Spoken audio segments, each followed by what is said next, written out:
Kaylee Hultgren, Content Director for Chief Marketer and PR News. We are here at CES today talking marketing and technology, and I'm joined by Kelly Mahoney, Ulta Beauty CMO. We're so glad you're here with us, Kelly. Thank you. Thank you for having me. So the first thing I want to do is talk a little bit about what you are seeing at CES and what are some of the major trends and what are you paying attention to? Well, first of all, CES has been really, really great this year. The energy is amazing. Every conference I go to, we're talking about AI. We've been talking about it for, it seems like 3-5 years. What I think is very different about the conversation at CES this year, it isn't a question of if, it's really a question of when, and what the steps are in the prioritization for how you really mobilize your organizations to adopt AI. Mm-hmm. So is there specific marketing technology that your team is looking at while you're here? Yeah, I mean, we are already in the marketing, we are building our marketing tech stack as we speak, and I would say this is a constantly and ever evolving thing that marketers and technology partners just need to always be thinking about how to continue to adapt their MarTech stack. We use Adobe. Adobe is our CDP, and they're also the company we're using to just grow in this space with, for the most part. So we do look at what's coming from them, and we're always looking out for what's interesting in the data and technology space.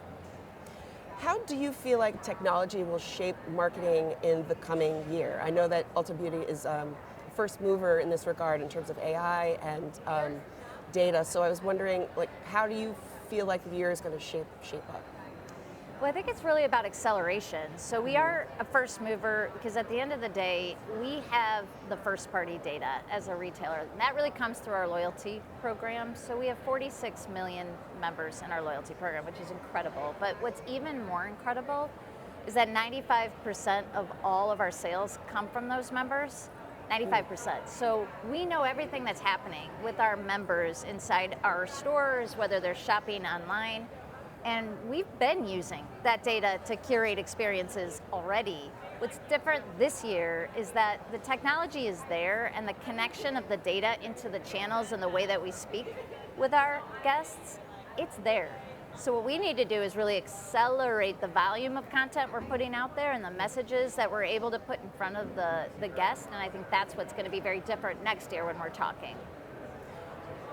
46 million members, that is huge. So you have an incredible amount of data about your customers. Could you share some examples of how you keep people engaged? That's a huge group across, you have something like 600 brands across the stores? Yes.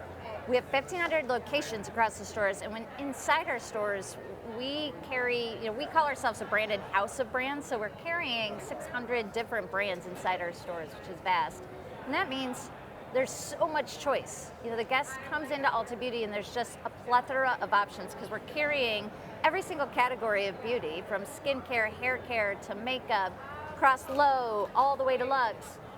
So the membership program allows us to really understand who that guest is. And in our category of beauty, discovery is so important. Helping someone find what they need to either fix an issue that they've been dealing with or just enhance something that makes them feel so much more confident is really our job. And so the heart of that is leveraging the data we're receiving, all of the signals that we're receiving about how that customer interacts with Ulta Beauty, and it transcends far beyond just the purchase. It's the browsing, it's the way in which they engage with our associates in our stores, and then being able to offer our guests better, more accurate, relevant, interesting, and exciting curated experiences back to them. Can you provide any examples of how the real-time personalization occurs using AI and perhaps Adobe? I think the best example that we have right now is our recommendations platform. We call it the Beauty Graph internally, but we've been building this for years. So I've been at Ulta Beauty 10 years, and data was at the center of everything I was doing when I stepped in the doors to lead our loyalty program. And so, really it's about taking that data, and it's in such a usable format, and being able to leverage AI to mine that data about each individual customer in order to tee up the right recommendations. Whether that's you're a customer that really loves newness, You really love to discover the hot trend and viral products, or we understand that your replenishment need. We understand your replenishment needs, so we're ready to be able to tee up what you need right now, and you don't even know you need it. That's what we're doing today. So let's talk a little bit about AI internally. Do your employees use it? Is it encouraged? I mean, since you use it to personalize for the customer, I'm assuming it exists within the organization as well. Yeah, internal AI adaptability is something we are definitely prioritizing at Ulta Beauty. So of course, and part of what we're talking about even across the boardroom and at the C-suite table is AI adaptability as we think about our organization and the talent we have in our organization, but also the talent we're hiring. How do we think about hiring for the skills you need in order to adapt in a world using AI? At the end of the day, I don't feel AI is going to replace human beings as much as it's going to just elevate and empower human beings. You know, they say, oh, AI is going to take your job. AI is not going to take your job. The person that can adapt to AI and leverage AI, that's who's going to take the job. Let's talk a little bit about trends in beauty. Not necessarily here at CES, but since you have your finger on the pulse, what are some of the top trends right now? In beauty specifically? Yeah, I love this question. I mean, trends in beauty is what powers our growth.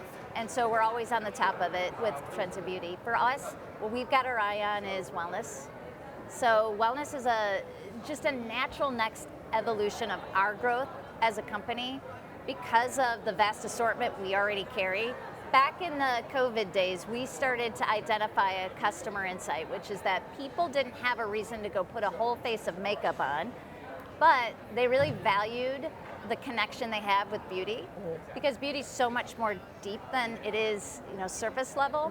So they really leaned into skincare and they leaned into hair care. And so we were starting to see that beauty to many was about taking care of themselves. So it was more ritualistic.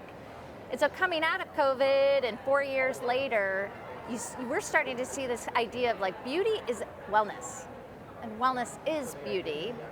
And we have a lot of credibility to dive into extensions of our assortment, like supplements and other things that really help create this whole self. So that's really one of the trends we've got our eye on, is the evolving world of wellness. And Ulta Beauty is so well positioned to lean into that space.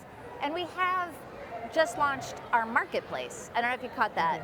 And this is another great way where we can leverage and grow our assortment very, very quickly by adding new products to our marketplace and give our guests that shop even more opportunities to shop across all of beauty and now wellness.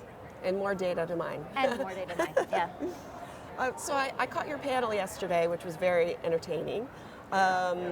Since you're a first mover in terms of mining that data through AI, what would be your advice to organizations that are a bit slower on the uptake, and how can they get their C-suite on board to really start making these decisions and making these moves that you discussed to the panel yesterday? Yeah, it's very, very timely question, honestly. Because as I said when we started, I think the conversation has been, what is this AI and what's going to happen to us? Now it's really shifted to, it is coming, it is happening. How do you prioritize where to place your bets, is what I think I said in the panel, and here we are in Las Vegas, so it's pretty appropriate. Where do you place your bets, and how do you prioritize the steps you need to take in order to truly embrace AI? So my advice would be, and this is what I said yesterday, is that this is a team sport.